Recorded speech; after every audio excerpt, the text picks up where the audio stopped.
Assalamualaikum warahmatullahi wabarakatuh. Perkenalkan, nama saya Ahmad Al-Fatir dengan NIM 240204501031 dari kelas PTE 03. Baik, kali ini saya akan menjelaskan tentang gerak partikel pada konduktor, isolator, semikonduktor, dan superkonduktor. Baik, yang pertama saya akan menjelaskan konduktor. Konduktor adalah bahan atau material yang memiliki kemampuan untuk mengantarkan arus listrik dengan baik. Hal ini disebabkan oleh adanya banyak elektron bebas yang dapat bergerak dengan mudah dalam material tersebut. Gerak partikel dalam konduktor. Gerak partikel dalam konduktor terutama berkaitan dengan pergerakan elektron bebas. Elektron bebas ini adalah elektron yang tidak terikat pada atom tertentu, dan mereka dapat bergerak bebas melalui material konduktor seperti logam. Konduktor seperti tembaga, aluminium, atau perak adalah bahan yang memiliki struktur atom dengan elektron valensi, elektron di lapisan terluar atom yang tidak terikat kuat pada inti atom. Ini memungkinkan elektron-elektron tersebut untuk bergerak bebas dalam bahan tersebut. Pengertian semikonduktor. Semikonduktor adalah material yang memiliki konduktivitas listrik yang terletak di antara konduktor seperti tembaga atau perak dan isolator seperti plastik atau karet. Semikonduktor dapat menghantarkan arus listrik dalam kondisi tertentu, tetapi tidak sebaik subkonduktor, dan dapat menghambat aliran listrik dalam kondisi lain, tergantung pada faktor-faktor seperti suhu, pencemaran, atau penambahan gizi zat lain. Secara sederhana, semikonduktor adalah bahan yang konduktivitas listriknya bisa dikendalikan. Dalam kondisi tertentu, mereka dapat bertindak seperti konduktor, sementara di kondisi lainnya mereka bertindak seperti isolator. Oleh karena itu, semikonduktor sangat penting dalam teknologi elektronik dan digunakan dalam berbagai perangkat, termasuk transistor, diode, dan sirkuit terintegrasi. Selanjutnya, gerak partikel pada semikonduktor. Gerak partikel dalam semikonduktor terutama berkaitan dengan pergerakan elektron dan lubang dalam material semikonduktor tersebut.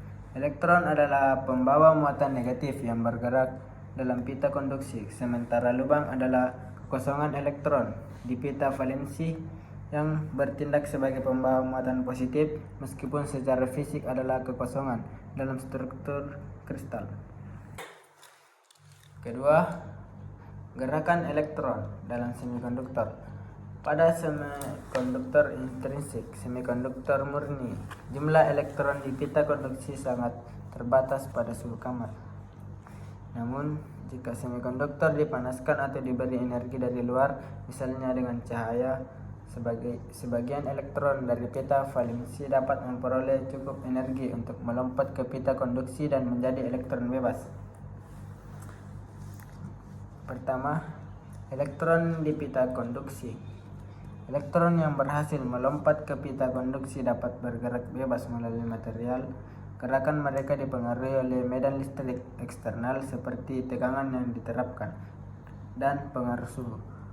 Elektron bergerak menuju kutub positif saat arus listrik dialirkan melalui semikonduktor, sehingga membentuk arus listrik.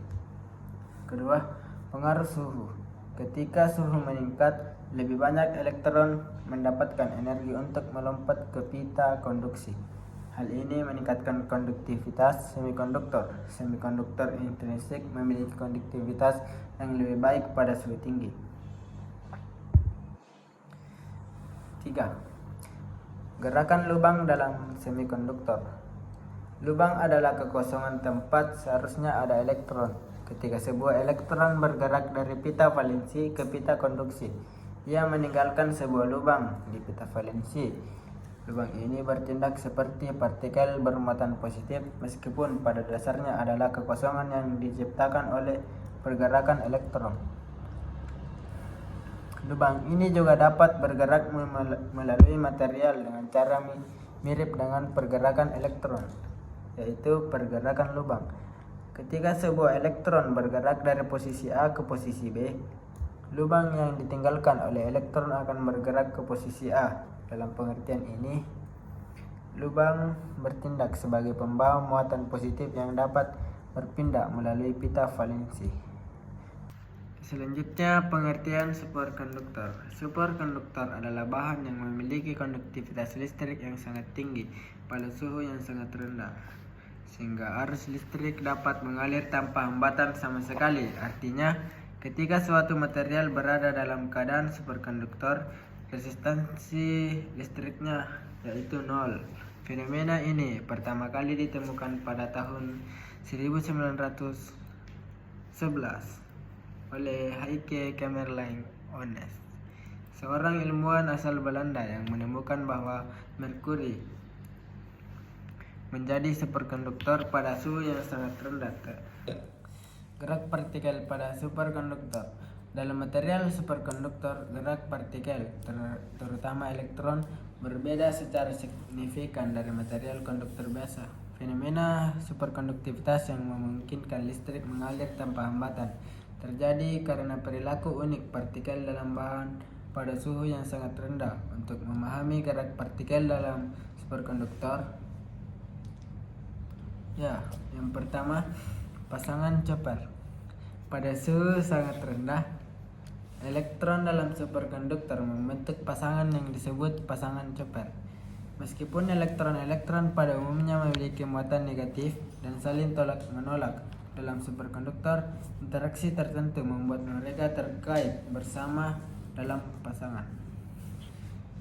Pengertian isolator. Isolator adalah bahan atau material yang memiliki konduktivitas listrik yang sangat rendah, sehingga tidak memungkinkan aliran arus listrik untuk mengalir melaluinya dengan mudah. Dengan kata lain, isolator adalah bahan yang menghalangi atau mencegah perpindahan arus listrik. Bahan ini tidak memiliki jumlah pembawa muatan bebas seperti elektron atau ion yang cukup mendukung aliran arus listrik. Isolator adalah kebalikan dari konduktor yang dapat menghantarkan arus listrik dengan sangat baik. Isolator digunakan untuk melindungi atau memisahkan bagian-bagian dari sistem listrik yang dapat mengalirkan arus listrik, seperti kabel atau sirkuit lingkungan luar yang tidak diinginkan.